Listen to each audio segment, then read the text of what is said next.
नमस्कार नहीं welcome you all world affairs. मैं हूं प्रशांत धवन। भारत अपना सबसे ताकतवर मिसाइल चाइना की शिप के सामने लॉन्च करने वाला है। रिसेंटली आपने इस पर बहुत से आर्टिकल्स देखे होंगे, नहीं देखे तो मैं आपको दिखा देता हूं। यहाँ पे आप देख पाएंगे लिखा है India to test Agni 5 of Odisha coast amid China spy ship movement in the Indian ocean region. China की जो स्पाई शिप है युआन वैंग, इसका एक वर्जन फिर से इंडियन ओशन में आ चुका है। जी हां, यहाँ पे आप देख पाएंगे China send spy ship to the Indian ocean ahead of Agni 5 test. और सबसे ज्यादा फनी बात यहाँ पर यह है कि जैसे ही भारत ने NOTM इशू किया, NOTM होता है नोटिस टू एयरमैन, मतलब कि भारत यहां पर कह रहा है कि ये जो सारा इलाका है ना, ये 15 से लेकर 16 दिसंबर के बीच में एम्प्टी रखना। हम एक बहुत ही बड़ा मिसाइल टेस्ट यहां पर करने वाले हैं। जैसे ही इंडिया ने ये बात इशू करी, चाइना की जो स्पाई शिप है चुपचाप साउथ चाइना सी छोड़कर इंडियन ओशन आ रही है। और ऑनलाइन में देख रहा था, अब तो इस बात को लेकर जोक्स बनने स्टार्ट हो गए, लोग मीम्स बना रहे हैं कि जैसे ही इंडिया एक NOTM इशू करता है, युआन वैंग 5 या फिर 6 चुपचाप इंडियन ओशन में आ जाती है। तो सिचुएशन कुछ हद तक ऐसे ही है। Wherever you go yuan Wang follows. आपको याद होगा एक टाइम पर वोडाफोन की ऐड आती थी, एक बच्चा था, उसके पीछे एक छोटा सा पग डॉगी होता है, वो चुपचाप चलता रहता है। तो इंडियन ओशन में चाइना इंडिया का यही है, wherever we test our missiles China follows. अब मुझे पता है यहाँ पे आप एक क्वेश्चन पूछेंगे, नवंबर में भी कुछ ऐसा नहीं हुआ था? न्यूज आई थी कि हम एक मिसाइल टेस्ट करेंगे, चाइना की स्पाई शिप आ गई। तो उस वक्त देखो भारत ने missile test in the end नहीं किया था। चाइना ने अपनी स्पाई शिप, उसके अलावा सैटेलाइट इस तरीके से पोजीशन कर दी थी कि इंडिया ने अपना मिसाइल टेस्ट उस वक्त पोस्टपोन कर दिया था। यह नवंबर महीने की ही बात है। उस वक्त युआन वैंग 5 जो चाइना की जासूसी शिप है, ये इंडियन ओशन में आ चुकी थी। इंडिया ने ऑलरेडी एक NOTM इशू कर दिया था और इंडिया को कंसर्न इस बात की थी कि जो हम मिसाइल टेस्ट करेंगे उसकी ट्रैजेक्टरी, उसका डेटा, उसकी स्पीड, उसका प्रिसिशन, उसका सारा प्रॉपर डेटा चाइना की शिप को मिल जाएगा। अब यहां पर आप क्वेश्चन पूछ सकते हैं कि जी नवंबर महीने में तो हम रुक गए, दिसंबर में ऐसा क्या हो गया कि अब हम लोग ओपनली NOTM इशू कर रहे हैं। और मोस्ट प्रोबेबली जो देखो इंडिया ने यहां पर जो NOTM इशू किया है ना 5400 किलोमीटर का, तो संकेत यहां पर साफ साफ लग रहे हैं कि इंडिया या तो अग्नि 5 मिसाइल को टेस्ट करेगा या फिर अग्नि 5 का जो सबमरीन वेरिएंट, उसका आप कह लीजिए जो सबमरीन वर्जन हम तैयार कर रहे हैं K5 मिसाइल, ये टेस्ट करेगा। और क्लियरली अब हमने ये प्रबंध कर दिया है कि इस मिसाइल टेस्ट के बाद भी ना चाइना की शिप को कुछ खास डेटा ना मिले इस मिसाइल को लेकर। नहीं तो वैसे आप सोचकर देखो, हर बार अगर चाइना की शिप अवेलेबल होगी इंडियन ओशन में और हम लोग अपना मिसाइल टेस्ट कैंसिल कर देंगे, तो उस हिसाब से हम कभी मिसाइल टेस्ट कर ही नहीं पाएंगे। क्योंकि जैसे ही हम NOTM इशू कर रहे हैं, चाइना के पास ऐसी 7 से लेकर 8 स्पाइंग शिप्स हैं, युआन वैंग 1, 2, 3 बहुत सारी शिप्स हैं, ये चुपचाप इनको भेज देंगे इंडियन ओशन में। तो इसलिए अब डेट तय कर ली गई है 15 से लेकर 16 दिसंबर। याद रखिएगा, बहुत न्यूज में रहेगी ये डेट। यही वो डेट है जब इंडिया अग्नि 5 या फिर कोई ना कोई एक नए टाइप का जो वेरिएंट है अग्नि मिसाइल का ही ये टेस्ट करेगा। और इसकी रेंज ऑब्वियसली 5000 किलोमीटर के आसपास है ना। अब देखो इंडिया को एक एडवांटेज ये भी है कि 15 से लेकर 16 दिसंबर तक ना चाइना की जो सैटेलाइट्स हैं, जो काफी बार इंडियन ओशन से गुजरती है, ये इंडियन ओशन से काफी दूर होगी। तो चाइना अगर स्पाइंग कर भी पाएगा तो सिर्फ युआन वैंग स्पाई शिप से ही कर पाएगा, उसके अलावा चाइना के पास कुछ ज्यादा ऑप्शंस होंगी नहीं। और अगर आप ये सोच रहे हैं कि हमारे पास अग्नि मिसाइल से रिलेटेड छुपाने का इतना है भी क्या, देखिए बहुत ही बेसिक बात है।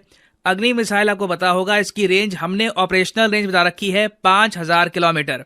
नाउ अग्नि 5 मिसाइल के बारे में चाइना काफी बार इंटरनेशनली ऑफिशियली काफी बार बोल चुका है कि इंडिया जो रियल रेंज है अग्नि 5 मिसाइल की, ये दुनिया से छुपाता है, अपनी पावर को डाउन प्ले करता है। जो एक्चुअल रेंज है अग्नि 5 मिसाइल की चाइना के हिसाब से ये 8000 किलोमीटर से ऊपर है। मतलब कि चाइना के हिसाब से इंडिया आराम से पूरे यूरोप को कवर कर सकता है, कहीं भी स्ट्राइक कर सकता है एक इंटर कॉन्टिनेंटल बैलिस्टिक मिसाइल से। और चाइना का आगे एक तर्क ये भी है कि अगर North Korea long range missile test करता है, उस टाइम तो जापान, साउथ कोरिया वगैरह बहुत से देश नॉर्थ कोरिया पे लगा देते हैं सैंक्शन, मगर जब इंडिया लगातार ऐसे मिसाइल टेस्ट करता है तब US, यूरोप बिल्कुल चुप रहते हैं। तो हम लोग ऑब्वियसली यहाँ पर चाइना को कुछ संकेत नहीं देना चाहेंगे कि अग्नि 5 की जो रेंज है ये एक बार को 5,500 6,000 तक भी जा सकती है। ऑब्वियसली हम लोग सब कुछ कंट्रोल करना चाहेंगे कि मैक्सिमम भी अगर ये जो हम मिसाइल लॉन्च करते भी हैं तो 5,000 किलोमीटर तक ही ट्रैवल करे ये, मगर कल को कुछ पता नहीं होता, अगर इसने कुछ एक्स्ट्रा ट्रैवल कर लिया तो उस केस में चाइना इंडिया पे आरोप लगाना स्टार्ट कर दे कि इंडिया के पास बहुत सारे एडवांस मिसाइल्स हैं, बस इंडिया इनको क्लेम नहीं करता ना। मुझे पता है यहाँ पे आप एक क्वेश्चन पूछेंगे, इंडिया के पास यह ऑप्शन नहीं है कि हमारे पास इतनी जो सबमरीन है, वॉरशिप्स हैं, ये हम डिप्लॉय कर दे और चाइना की शिप को खदेड़ दें, क्योंकि 2019 में भारत ने कुछ ऐसा ही किया था। उस वक्त क्या था कि चाइना की एक स्पाई शिप थी जिसको ये कहते हैं शियान 1, इसकी इंग्लिश में ट्रांसलेशन हो गई एक्सपेरिमेंट 1। ये एक बहुत ही ज्यादा एडवांस्ड चाइनीज स्पाई शिप थी और चाइना ने क्या किया कि अंडमान और निकोबार आइलैंड्स का जो एक्सक्लूसिव इकोनॉमिक जोन है वहां पर डिप्लॉय कर दिया अपनी स्पाई शिप को। और फिर जो इंडियन नेवी ने रिटेलिएशन करी, बताया जाता है कि बहुत सारे डिस्ट्रॉयर फ्रिगेट लेकर इंडियन नेवी ने लिटरली खदेड़ दिया चाइना की शिप को पूरे इंडियन ओशन से। हम लिटरली इनको छोड़ कर आए थे साउथ चाइना सी तक, मगर तब से लेकर अब तक मैं देख रहा हूं कि चाइना ने एक बात सीख ली है, अब ये अंडमान और निकोबार आइलैंड्स के आसपास नहीं रहते, ना लक्षद्वीप आइलैंड के पास रहते हैं,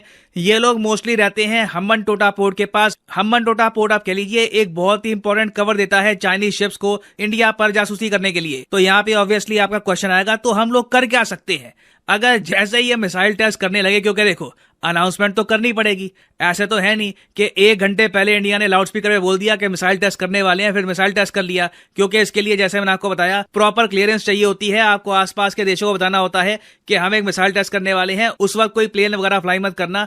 तो ये सब काफी दिन पहले करना होता है और उतना टाइम बहुत होता है। चाइना की शिप आराम से तब तक इंडियन ओशन में आ जाएगी। तो इसका सोल्यूशन क्या है?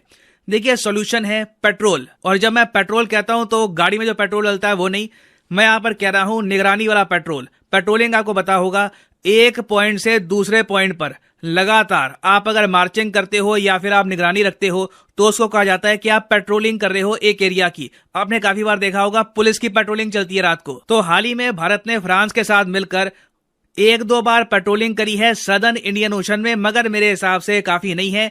इंडिया को यूएस के साथ, कई और कंट्रीज के साथ पेट्रोलिंग बढ़ानी होगी इंडियन ओशन में, ताकि हम काफी बार ना चाइना की स्पाई शिप को ये कह दे कि सामने से हट जाइए, हमारी पेट्रोलिंग हो रही है, हमारी नेवी आ रही है, हमारी शिप्स आ रही हैं। और ये हमको तभी करना होगा जब हम मिसाइल टेस्ट कर रहे होंगे, नहीं तो आज नहीं तो कल चाइना को कोई बहुत ही इंपॉर्टेंट डेटा मिल ही जाएगा रिगार्डिंग इंडियन मिसाइल्स। तो ये प्रॉब्लम अपने आप जाने वाली नहीं है। इन दी एंड इंटरनेशनल कोऑपरेशन के जरिए ही इंडियन ओशन में हम चाइना को कुछ हद तक काउंटर कर पाएंगे, नहीं तो जो ये छोटा सा पपी है, जो ये पग है, हमारे पीछे हर जगह चलता रहेगा। और फाइनली यहाँ पे मैं आपसे क्वेश्चन पूछूंगा। क्वेश्चन ये है कि वो कौन सा देश है जिसने हाल ही में एक न्यूक्लियर स्टेल्थ बॉम्बर B-21 के नाम से लॉन्च किया है? ये है यहाँ पे आपकी ऑप्शन। इसके बारे में एक प्रीवियस वीडियो में मैं आपको बता चुका हूं, तो इसका आंसर आपको पता होना चाहिए। ये है आपकी ऑप्शंस, इजराइल, रशिया, यूएसए या फिर इंडिया। कमेंट सेक्शन में